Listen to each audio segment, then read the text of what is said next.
നമ്മൾ പഠിക്കാൻ പോകുന്നത് ഗാപ്പ് അനാലിസിസ്.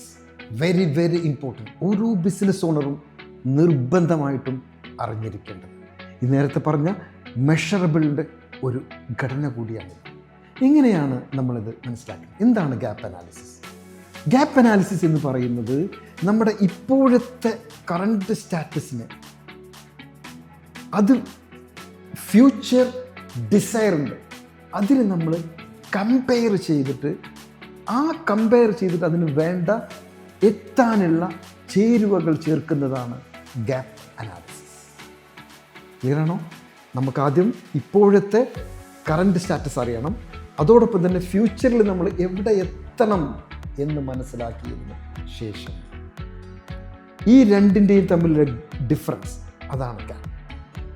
ആ ഡിഫറൻസിലേക്ക് വേണ്ട കാര്യങ്ങൾ അതെങ്ങനെ പ്ലാൻ ചെയ്യണം, എന്തൊക്കെ ആക്ഷൻസ് എടുക്കണം ആ ക്ലോസ് ചെയ്യാൻ എന്നുള്ളത് മനസ്സിലാക്കുന്നതിനെയാണ് ഗാപ്പ് അനാലിസിസ് എന്ന് പറയുന്നത്.